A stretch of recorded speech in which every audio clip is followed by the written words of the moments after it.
eyokubiri ya topical discussion ku program ya Feno round table era nga bwe nakusuubiza nti tulina omugenyi era ng'enkola yaffe bweba nti ekitundu kino kiba kya mugenyi tufuna omugenyi ne twogera ku nsonga ezigenda maaso mu ggwanga.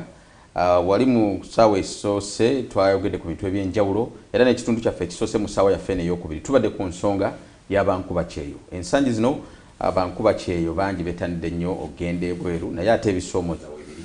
Kakati mu studios nga bwe nakusuubiza tulinamu omukulu Kayonde Abdallah ng'ono ye president wa Migrant Workers Voice. Ono nno bagezaako kulaba nti abantu bankuba kyeyo eddoboozi lyabwe liwulirwa. Waliwo abaana abali mu biyumba eyo, waliwo abaana abali mu mawanga naye bo babanoonya ne bagamba ebisoomooza kibimusanga. Kikyoyitamu oyina kuyambibwa otya. Tuli naye era ngenda musaba abeere nga atubuuzaako tutandikiraako. Sebo tusasokola. Kale sebo. Abatulaba ku Rest TV omukulu anyanjudde bulungi ndowooza amanya yenze Kayonde Abdallah nga yenze president w'ekitongole kya Migrant Workers Voice ate era currently mu nteekateeka ze tuliko ez'okulaba nti tufuna obwetwaze. Manyi bankuba kyetu tulina bwetwaze. Mwagala kufuna bwetwaze bwa twagala tufuna obwetwaze obweyogerera obweteeseza obubeerawo mu bisalibwawo. Olwo nno oba oliawo tuneewala okutundibwa okusaddaakibwa n'okukolebwako ebyambyone kubanga tetubaayo gye bafumbe. Ekyo kyennyini ndowooza oba otandikira obwetwaze mwagala kufuna mubaka wa paalamenti oba oliawo gye bujjeeyo mu maaso naye ekikulu kya byonna ekisookera ddala twagala obwetwaze mu ngeri y'obukiise mu nsonga zaffe nga tusinzira minisitule ya gender. Yes, tetuli bakozi ba gavumenti naye olw'okuba nti gavumenti naye twesibako turegulatinga akati tetuli byamaguzi teregulatinga byamaguzi nti biri awo tebijja kweyogerera. Kiri prudent gavumenti oba ekitongole kya gavumenti ng'ekyo bwe kiba kirina bikiregulatinga nga abantu balina omusaayi okukolagana nabo okubanga kibawuliriza n'okusiikinga views zaabwe so si kubatwala mu ad hoc.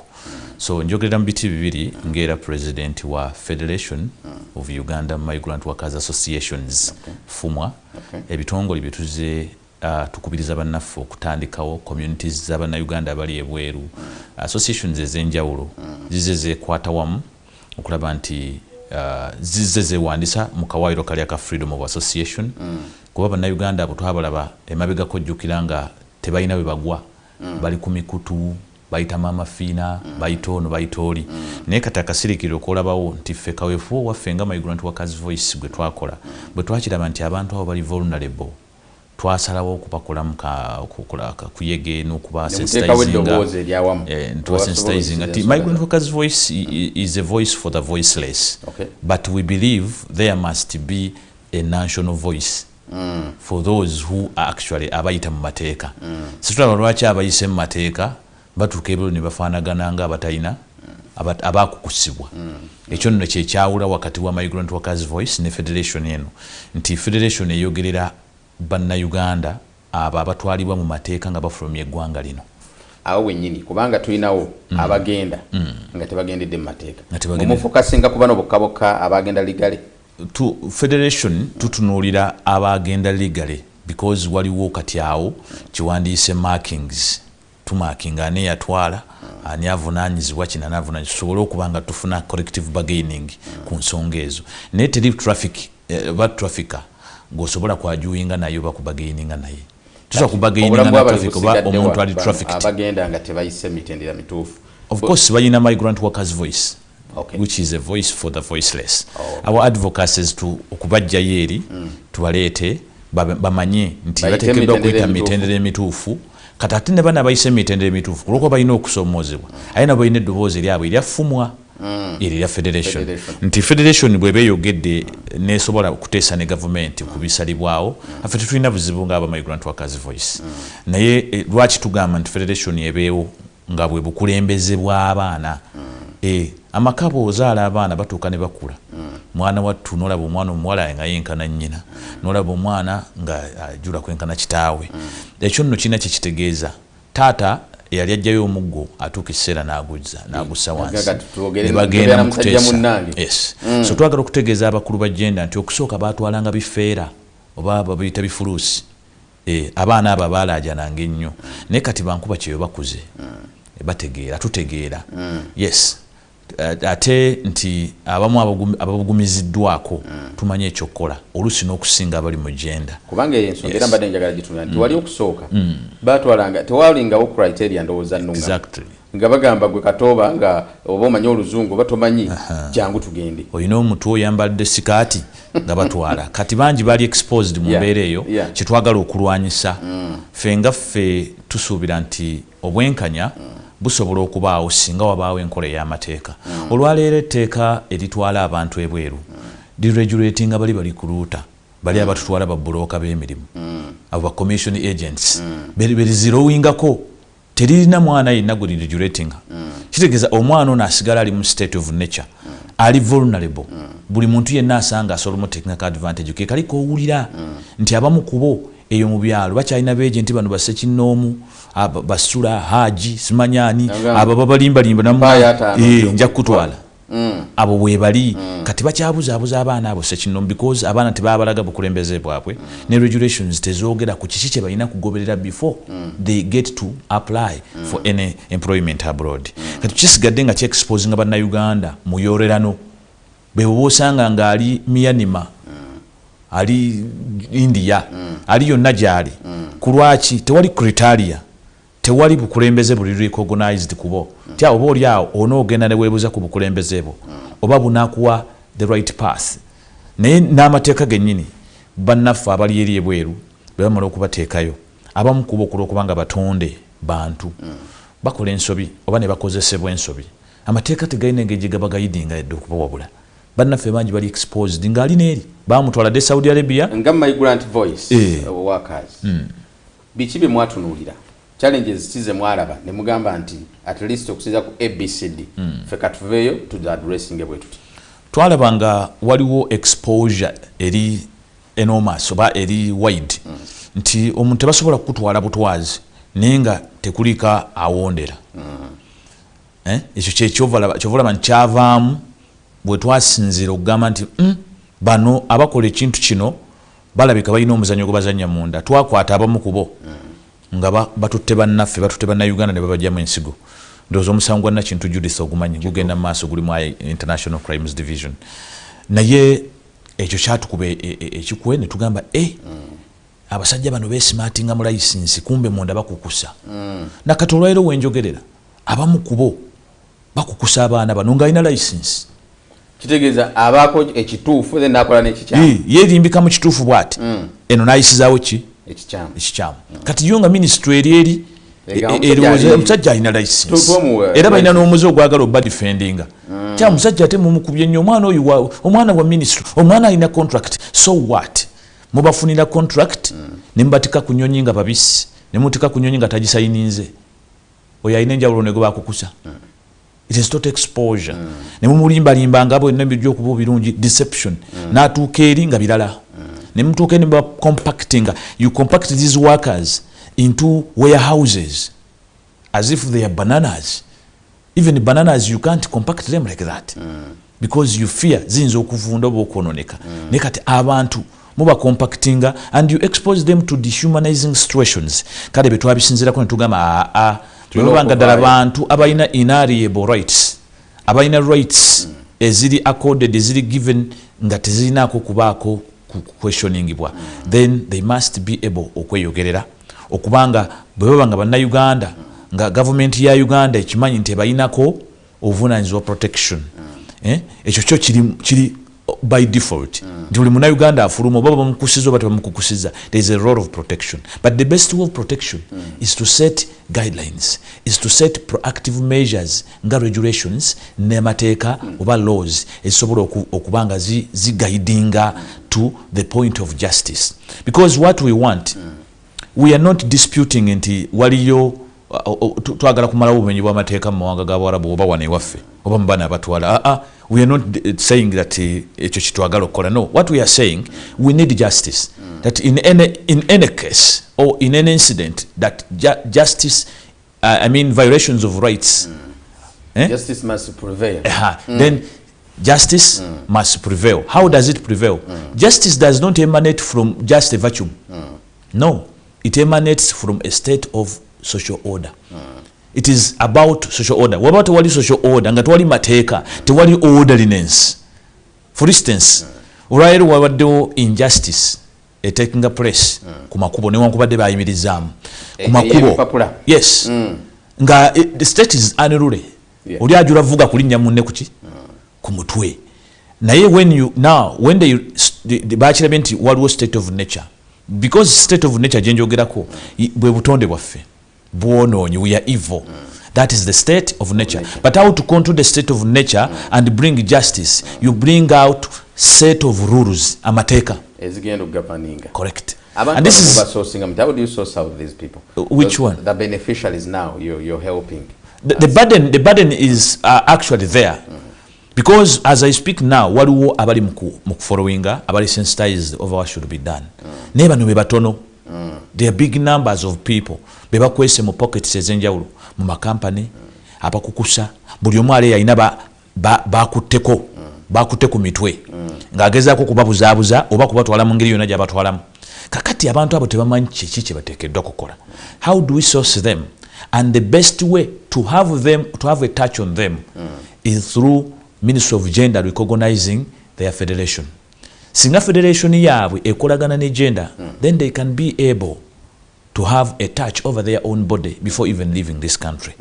But right now, for us abali mu advocacy nga Migrant Workers Voice, tutunulire kintu kino nga kijasigala nga kimenya benyini ba policy makers kuba babanga abejinga kwedi bonkolanga wamali badeze ekibumba. Gwatwala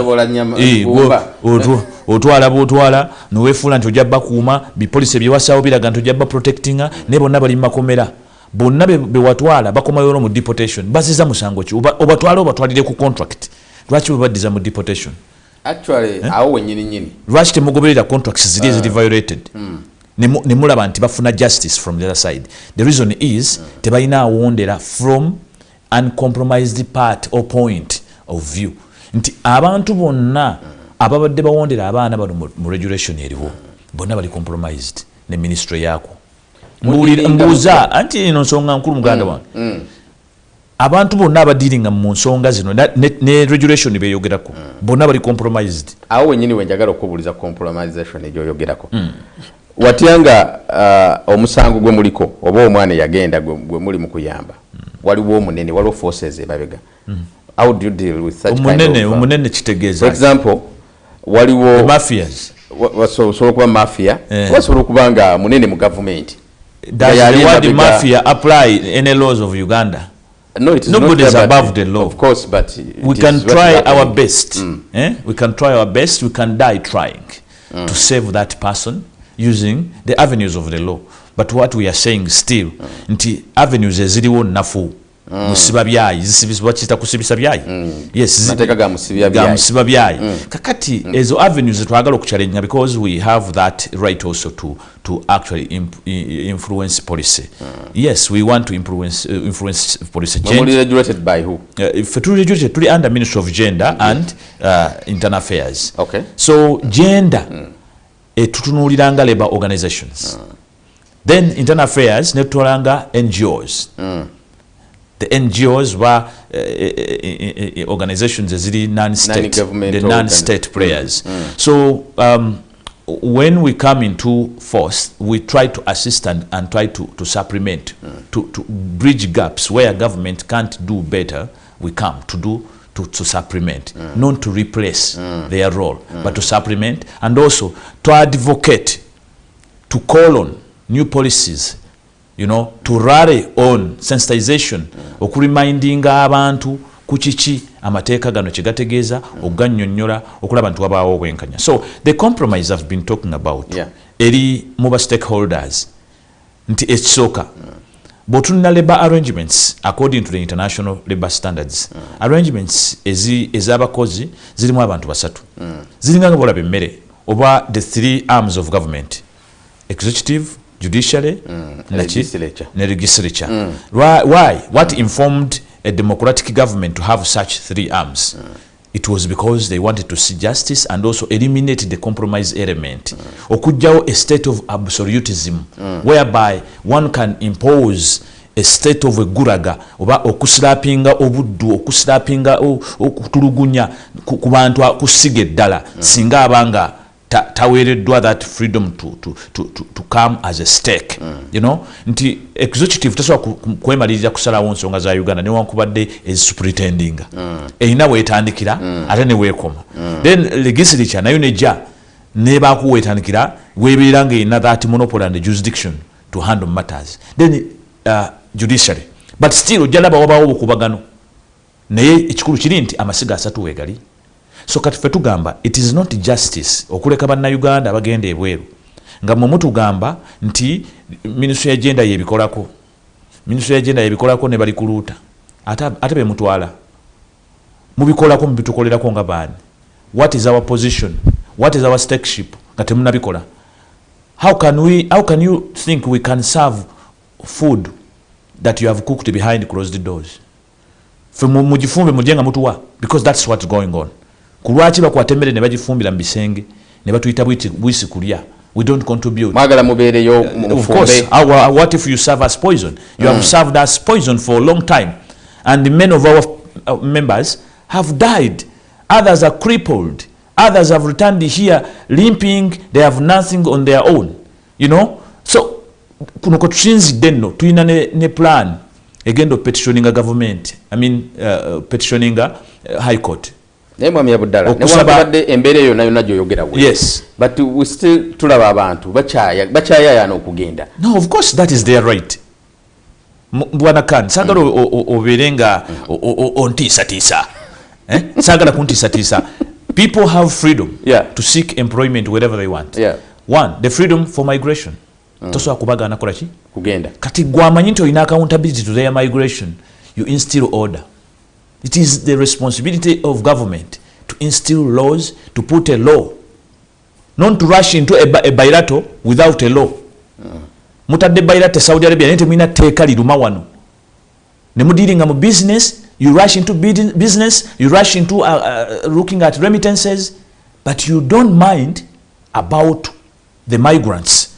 Those migrants you recruit nga tebamanyina kumanya. Mutwala mitwe mikalu. So tetwagala batuvuge speeding batunulira remittance so yakomawo naye nga tebagala kutuwuliriza kitubagamba nti ebitusoomooza nabyo twetaaga tubeewo mu kusalawo okiwulira. Mwina wenteekateeka ezoogera ne bano ababatwala kubanga kyendowooza kitandikira kwono atwala omwana omuteeseteese otya biki byasuubira azimu contracts basayininga bakyalina wano. Abo balinga piki bakusamba tesobola kwakabwetu mpozi n'empya ez'ebipeesa omala gikuba mu mugere. Yes, buba migere naye nga tugezaako okulaba nti tubatuukirira, you know, owandiikira abamakampani n'akuddamu nga bw'ayagala naye abamu tugenda bawalawala tugende mu kooti kuwe neeyisa eyakuba nti beeyinulira regulator abakavalinga buli ekiba kibaguddeko kyonna abakavalinga n'ayagala abalage nti bo bebayina obusobozi bwokka, you know, obusalawo ku kiki kye baatwala. Lwaki ekyo tukirefutinga nga tugamba nti a monkey or a fox cannot be in charge of a meat store. Empisi tekuuma store ya nnyama. Kakatoyinza kuddira likuluuta atwala abantu bweru nga si NGO. Kuba singa eba NGO eba etwala egamba bya bwerere birimu that voluntary nature. Nti twala tuyamba buyambi. Mugende, we are sourcing you, mugende mukole for free. Naye bano bali kuluuta, they are limited companies with shares. Share capital. They expect element ka business. Batwala biringanya. Batwala bantu bano bebakola ka magobago. So let me ask you, gwe bobo manyi ku business language. Eriya akola business nga tayagala funa. Era ultimate goal eba yakufuna. Eba yakufuna kati batufuna ko batya. Tuli byamaguzi. Obatandika ddyo okubanga be baweebwa license etutwala. Lwaki license tebaziwa ebitongole eby'ekika ekirala ebitali bino ebikozi by'amagoba? Bwe kibanga dati wali intention efuna amagoba.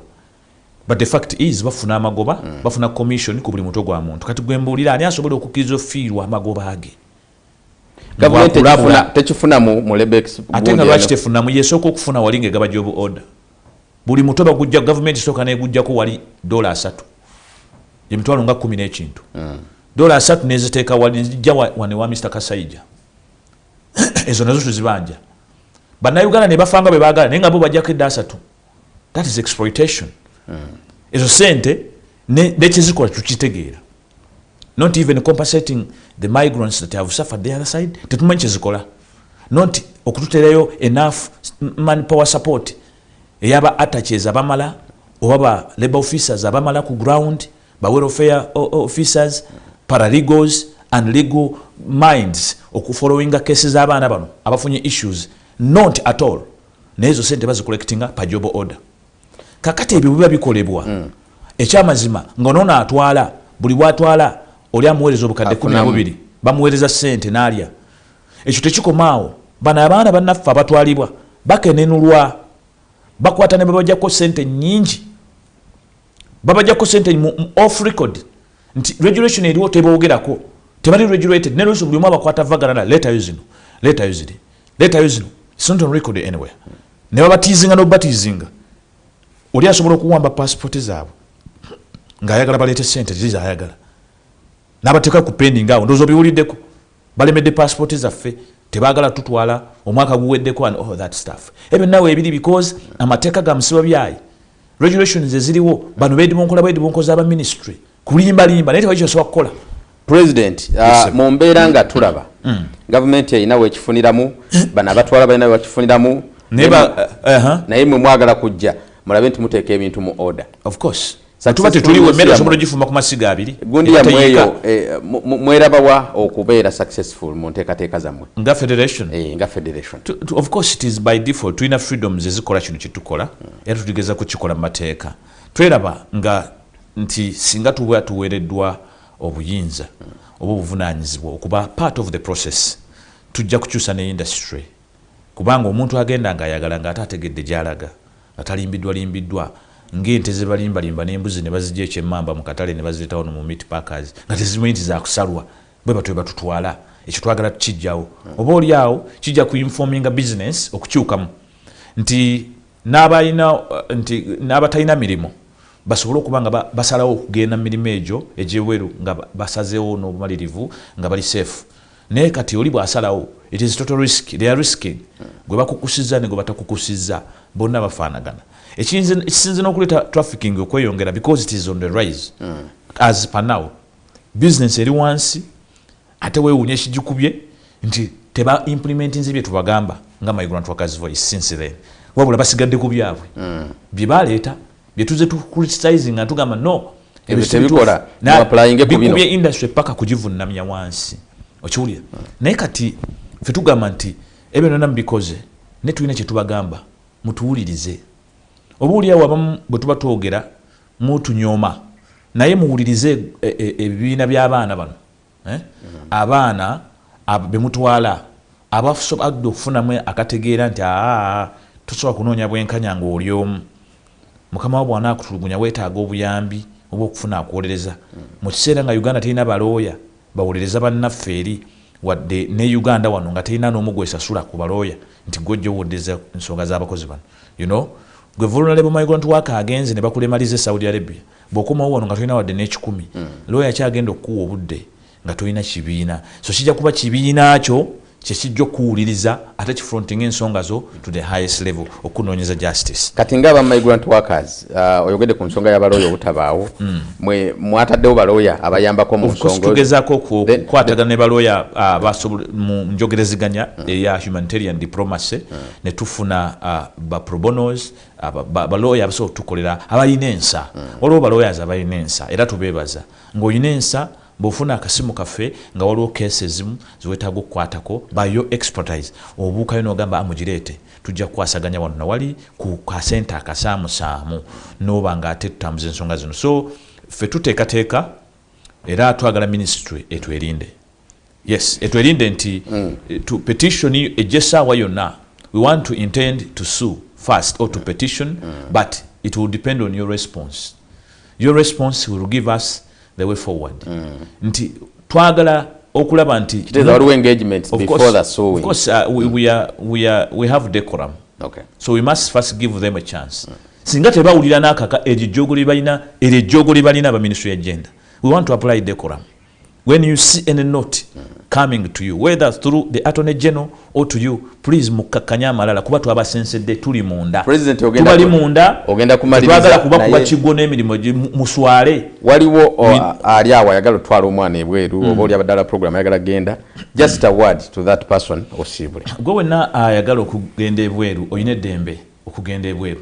Ne company ezitwala abantu ebweru entuufu zezo Ministry ya Agenda zewa license. Zetwagala okweyimbamu essaawa eno okuvunaana ezimu kuzo ezitakola bulungi. Naye tukubiriza nti ejibwere eri ekikukusi ate ne mbana aba kampani abamu bakukuta. N'ekyo tukubiriza obutafuluma oba obuteetantala kugenda bweru nga tosoose kunoonya kibiina ky'abakozi. Ffe tukoledde ebweru, bannammwe bonna bammemba bali mu bibiina bino bakoledde ebweru, noonya association yonna gye weegattiramu. Association eyo eri wansi wa Migrant Workers Federation oba fumwa then ejja kuba fronting ensonga zo accordingly. Olwo nno osobola ofuna obwenkanya. Waliwo akaseera lwojja okwetaaga lawyer naye nga tolina busobozi. Ekibiina kijja kusobola okwogerera n'okulaba nti wabaawo okuziyiza kw'ebisobola okutuukako naye togaana kugenda bw'oba nga tolina mulimu. Ate naye bw'oba ogenze kuuma empisa ennungi ku lw'obulungi bw'eggwanga Uganda. Beera ebweru nga tosalawo byosazeewo ng'ali mu nnyumba yo. Manya nti kyonna ky'osobola okukola kisobola okukosa ekifaananyi ky'eggwanga naawe kennyini ekikukosa. Bw'oba weetaaga obuyambi tuukirira ebibiina byaffe ne Migrant Workers Voice weeri ng'eddoboozi eritunuulira abo abatalina mwasirizi oba batalina ddoboozi. Nsigadde nze Kayonda Abdallah ku lwa Federation of Uganda Migrant Workers Association ne Migrant Workers Voice. Tuyanzege President sebo we bali tufisi zayo kadde. Nawe omulabi waffe tukwebaza atambudde naffe okuva gye twatandikidde mpaka wano ebigambo bya President obiwulidde bulungi. Nsuubira bikoze bulungi ogyemu ekyokuyiga. Abamwetaaga osobola okujjako wano ku office zaffe ne tukuwa ennamba ye n'omukubira n'osobola okuba nga weebuuza. Kye mmanyi gye bali abamuli eyo obusente bwamwe baabubba bamwakola ki mwenna tubasaba osobola okuyitako wano ne tukuwa ennamba ya President n'osobola okuba nga oyambibwa mu mbeera emu oba endala. Katongole Issa Cuts the political demagogue. Nze mbaddewo ne President era nga tugenda kuba nga tweyongera mu nteekateeka endala weekuumire ku Rest TV musiibe bulungi mweraba.